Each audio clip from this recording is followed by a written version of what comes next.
How exciting. Our very first podcast. Yeah. We thought we'd start with a bit of background about ourselves and why we're so passionate about supporting parents to raise happy, healthy, food-loving kids. Yeah, so I'm Georgia Harding. I'm a naturopath with over 20 years experience, would you believe? It makes me feel very old when I say that.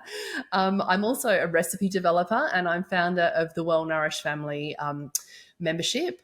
I am proud mum of two happy, healthy kids, both are teenagers, Saoirse, who's now 19, and Jess, who's 15. Jessie's middle name has always been Jessie I'm Hungry Harding. We didn't give our kids middle names, but he acquired that one because he's always waiting to be fed. He's always got an appetite ever since he was little. Now, especially that he's a teenager, it's even worse. Both of my kids, they've always had a really incredible health, first off, and have really grown into, developing this beautiful relationship with food and how it makes them feel.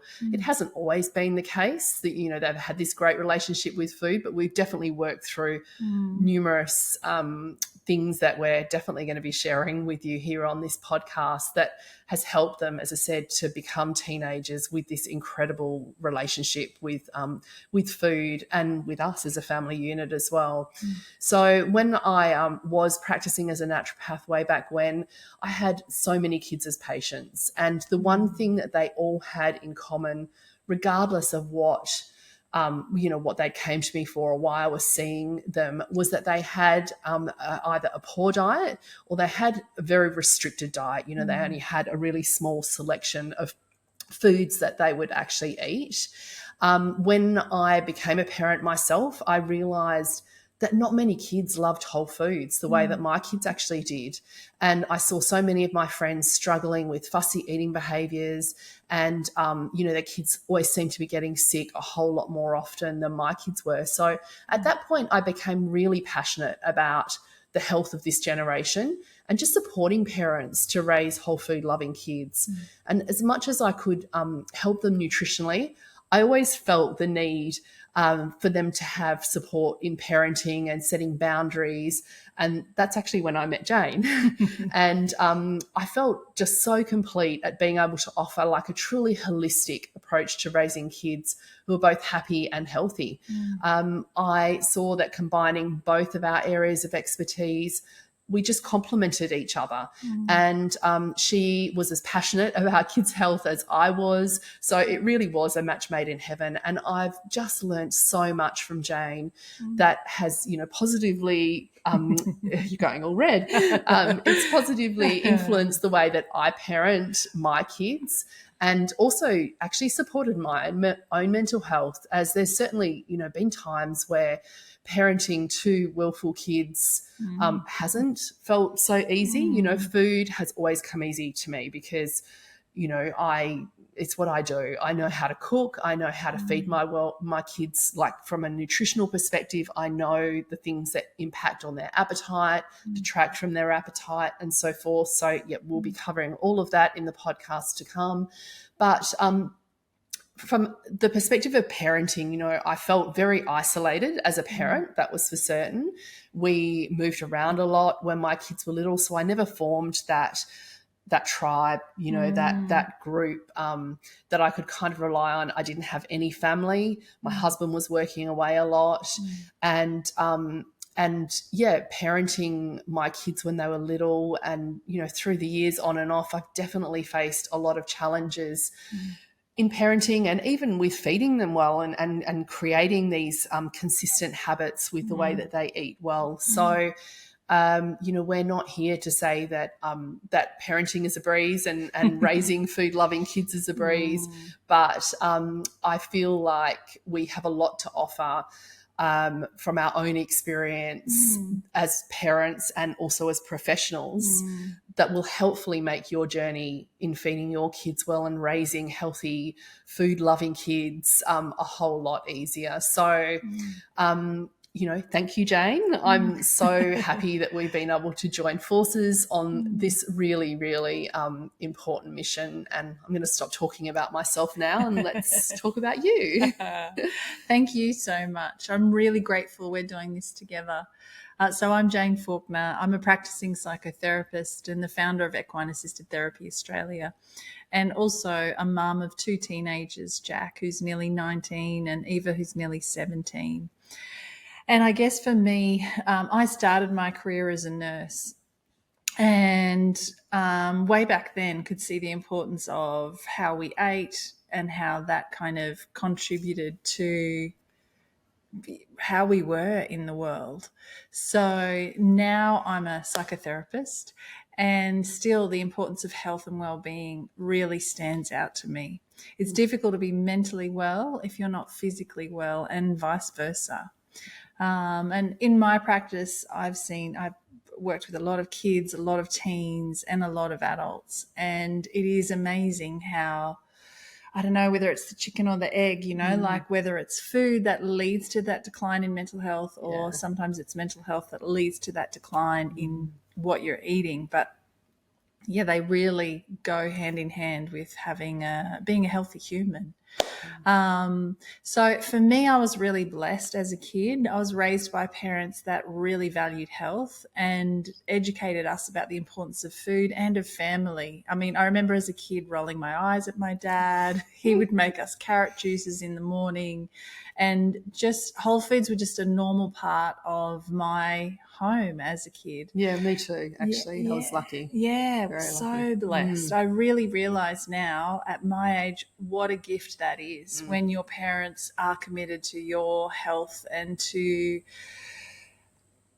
doing the hard yards, because it is hard to get your kids to eat, whole foods. And at the time, as kids, yes, you're hating on your parents, aren't you? Because, totally. I hated the fact that my mum gave me carrot after school instead of Yes. Vegemite on white bread that I craved, or lollies that all my friends were eating, and bags of chips and stuff. Totally. One of my friends still remembers me as the girl that had broccoli on her sandwiches. Yes. Like, that was me. But my family got that way because one of my younger brothers got unwell when we were young. And so they kind of made this really solid commitment of lots of whole foods. Yeah. So my kids now, like I said, are 19 and 17, and they both have a great relationship with food. They eat a really varied diet. They're adventurous eaters. And I'm really proud to say that they are both generally kind and courageous humans that will go out of their way to help others and who value relationships. This hasn't always been the case, like they've been, and especially at home, like people report how well-mannered they are and kind of like, oh, are you talking about the same kid? It's giving you a hard time at home. Exactly. So, but they do that because they feel safe. It's true. Yeah. It's true. Very true. I remember when my kids were young, feeling like a broken record, feeling like, man, I feel like I'm saying the same things over and over and over again. Now I'm really grateful that I persisted and I did kind of just keep going. Many times I was unsure. I was unclear about whether I was doing the right thing. My husband had different values, so we had to work really hard to kind of get on the same page. And like you, when my kids were little, I felt really isolated. We moved from where my friends were to a place where I had no friends. And it was challenging. It was really hard. So I guess for me as a parent and a psychotherapist, I've realized that it's the simple things that really matter. I've realized just how powerful eating together is, eating whole foods, taking the time to prepare and chat around foods. Sounds so simple, and yet it's so far-reaching in the effect it has upon mental health. Yeah, absolutely. So when Georgia approached me to collaborate with her around raising kids who loved whole foods, I jumped at the chance. I've huge respect for Georgia and her knowledge, her compassion, her generosity and wisdom when it comes to supporting people of all ages to eat well.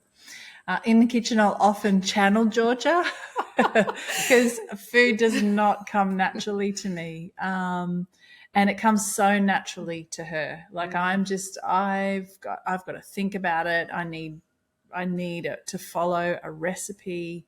And so with me, with Georgia's recipes, I have learnt to kind of do one and then practice it many times because I'm just not a natural like that. So I'm really excited to be on this podcast. I'm looking forward to working with Georgia to support you on your journey of raising kids and navigating parenting in a way that nourishes and hopefully empowers you too. Yeah. And I guess, something that's really important for me that is that Georgia and I are human. We've made heaps of mistakes, and we're here to kind of, just help you learn from our mistakes, make the journey easier, hopefully. Yeah, absolutely. Because we all yearn, don't we, to raise emotionally resilient, happy, healthy and food-loving kids who don't fuss over food. Yes. But, parenting doesn't come with a guidebook. So, what does that actually look like and how do we actually do it? And, these are the things that we want to chip away at. The various aspects of all of these things each week in the podcast. Yeah, raising physically and mentally well kids in today's world is challenging. We're all really busy. We're distracted. Our kids are distracted. And sometimes we're so isolated. And like we said before, there's just so much information coming at us. It can be really confusing. And it can make the simplicity seem not enough sometimes. Yeah, and this podcast, I feel, is a place for just deep conversations about what it takes to raise happy, healthy, well-nourished kids. Sometimes it's going to feel confronting because we sometimes don't want to hear the things we don't want to hear. We all have our own stories and we all have our own backgrounds, but, we're going to be covering things from setting boundaries to ensuring, that your kids can learn to love eating whole foods and that their nutritional needs are met as well. Yes. And when you say that, their nutritional needs and their relational needs. Yes. Because that's what is really lacking in today's world. We are getting less and less connected. So we want to support you to find ways to really relationally connect as a family. We feel we need to reimagine a way to parent in this modern world that supports health, connection, and the relational well-being of families and our precious kids. Yeah. There is so much info out there. It's easy to become overwhelmed. So we'll be drawing upon our expertise in psychotherapy, behavior and nutrition to support you to raise well-nourished kids. Yeah, and I think as humans, we need this holistic approach. Yeah. We need to be eating well. We need to be having good thoughts. So we're excited that you're here. Yes. If you feel like you want to connect with us on a more deeper level and you want to learn from us ASAP, you don't want to wait for the weekly podcast to come out, we have created a program called Raising Well-Nourished Kids, which was designed to reach and support as many families as possible. And while the program is broken down into 10 core modules with the key ingredients for raising healthy, happy, food-loving kids, well-nourished kids, in every sense of the word is what we're aiming for. We also have lots more specific bonus units included in the program. And you also, I think probably the greatest value in the program is that you actually get to submit questions that Jane and I answer each and every month. And that way we're able to support you with your own specific issues and touch points. So if you need a more structured and personalised support, check out the program. We'll pop the link in the show notes. But that's it for episode 1. Yes. We're done. We're so keen to dive in to subsequent episodes. As I said, we've got all sorts of things mapped out. This is going to be weekly. So, we'll see you next time. Yes. Thanks for being here. Yeah.